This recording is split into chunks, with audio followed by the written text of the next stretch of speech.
தென்னாடுடைய சிவனே போற்றி, எந்நாட்டவர்க்கும் இறைவா போற்றி. நேயர்கள் எல்லாருக்கும் வணக்கம். 2025 வருடத்திற்குண்டான புத்தாண்டு ராசி பலன்கள் அப்படிங்கிறது தான் நம்ம பார்க்க போகிறோம். இவ்வளவு சீக்கிரம் ஏன் பார்க்குறோம் அப்படின்னா, நிறைய நேயர்கள் வரக்கூடிய புத்தாண்டுலையாவது நமக்கு நன்மைகள் நடக்காதா, வாழ்க்கை மாறாதா, கடன் அடையாதா, கல்யாணம் நடக்காதா, சொந்த வீடு கட்ட மாட்டோமா அப்படின்னு பல எதிர்பார்ப்புகள் அப்படிங்கிறத வச்சுருக்கீங்க. உங்கள் எல்லாருக்கும் முன்கூட்டியே இதெல்லாம் நாம் எடுத்து சொல்லிடணும் அப்படிங்கிறதுக்காக தான் இவ்வளவு சீக்கிரம் இந்த புத்தாண்டு பலன்கள் அப்படிங்கிறது. 2025 புத்தாண்டு அப்படின்னு பார்த்தீங்கன்னா, குரோதி வருடம் மார்கழி மாதம் 17ஆம் தேதி புதன்கிழமை பிறக்குது.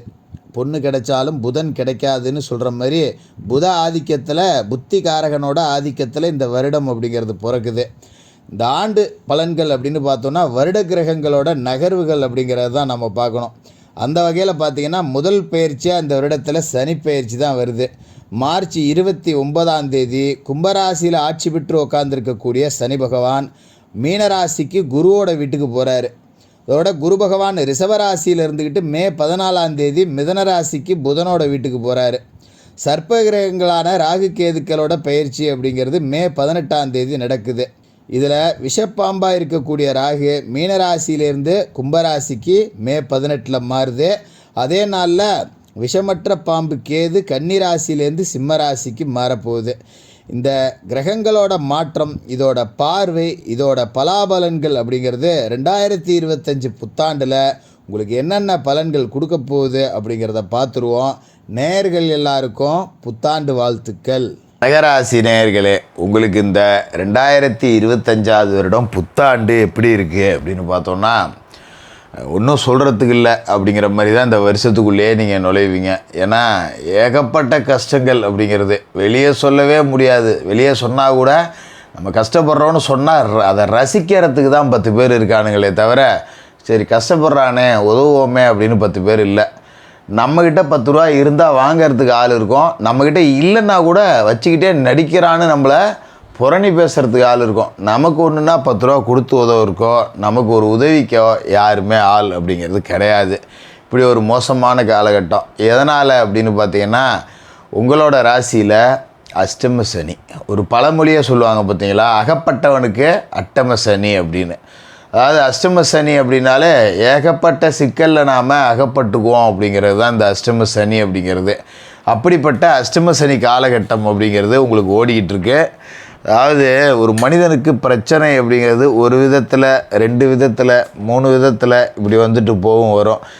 4 திசையிலையும் பிரச்சனை, 4 திசையிலையும் தோல்வி, அவமானம், கடன் பிரச்சனை, ஆண்களுக்கு பெண்களால் பெரிய பழி, பெண்களுக்கு ஆண்களால் பெரிய பழி, கணவன் மனைவிக்குள்ளே பிரிவு, சில பேருக்கு டைவர்ஸ் வரைக்கும் கூட போயிருக்கும். இப்படி சோதனையை மட்டுமே ஒரு வாழ்க்கையாக வச்சுக்கிட்டு வாழ்கிற கொடூரம் அப்படிங்கிறது இப்போ கடகராசிக்காரர்களுக்கு நடந்தது. இதுக்கு மேலே அப்படி இருக்காது, நீங்கள் கவலைப்பட வேணாம்.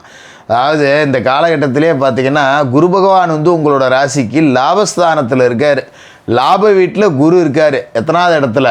11ஆவது இடத்துல. ஆனாலும் அம்மாஞ்சல்லிக்கு பிரயோஜனம் இல்லை. ஏதோ 10 ரூபா காசு வந்தாலும் கூட வருது போகுது, ஆனால் மனசில் நிம்மதி இல்லை. பல பேர்கிட்ட காசே இல்லை. அப்படியே காசு இருக்கிறவங்களுக்கு மன நிம்மதிங்கிறது சுத்தமாக இல்லை. பணம் இல்லாதவங்க கூட நிம்மதியாக இருக்காண்டா, நான் பணத்தை வச்சுக்கிட்டு படாத பாடுபடுறேன்டா அப்படிங்கிற மாதிரி கஷ்டம் நஷ்டம் அப்படிங்கிறது எல்லாமே வந்திருக்கும். இதை எல்லாத்தையுமே மறந்துடுங்க. உங்களோட நரக வாழ்க்கைக்கு முடிவு சொல்ல வந்திருக்கக்கூடிய வருடம் தான் இந்த 2025 வருடம். இந்த வருடம் தொடங்கி பார்த்திங்கன்னா அப்படியே கொஞ்சம் ஆவரேஜாக போயிட்டுருக்கோம்.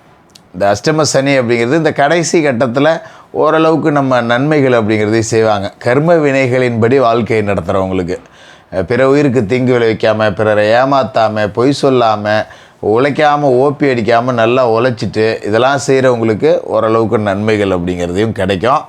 இப்போ இந்த மாதம் தொடங்கி மார்ச் மாதம் 29ஆம் தேதி ஒரு 90 நாள் நம்ம பல்ல கடிச்சிக்கிட்டு ஓட்டிட்டோன்னு வச்சிங்களேன் 2025.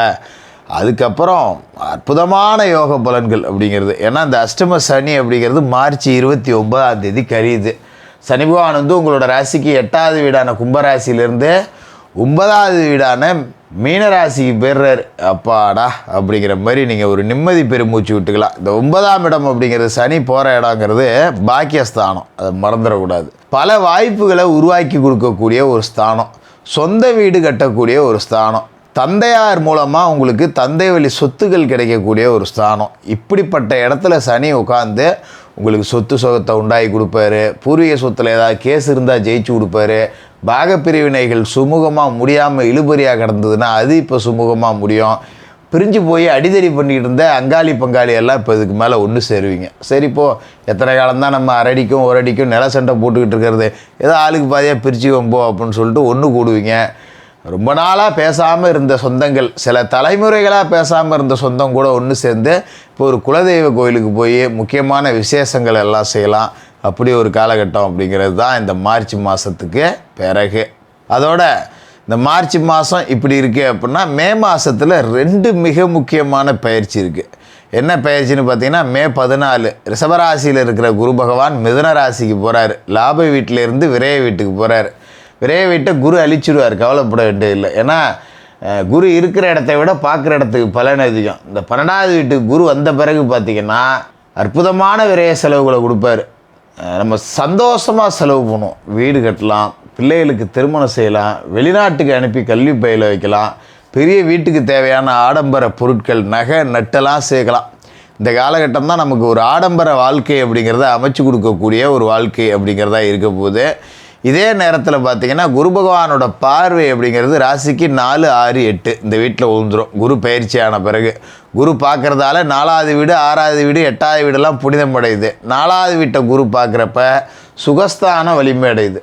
இந்த அஷ்டமசனி காலகட்டத்தில் உடல் ஆரோக்கியம் பாதிக்கப்பட்டவங்க, சரும பிரச்சனைகளால் பாதிக்கப்பட்டவங்க, இவங்க எல்லாத்துக்கும் இதுக்கு மேலே குணமாயிடும். அதாவது இந்த 4ஆம் வீட்டில் குரு பார்வை விழுவுதுன்னா தாய் வழி ஆதரவு அப்படிங்கிறது உச்சத்தை கொடுக்குது. தாயாருக்கு உடல் ஆரோக்கியத்தில் இருந்த பிரச்சனை சரியாகும். தாயார் ஒரு நகை நட்டு வச்சுருந்தாங்கன்னா சேர்த்து நமக்கு கொடுப்பாங்க, இதை வச்சு பொழைச்சிக்க அப்படின்னு.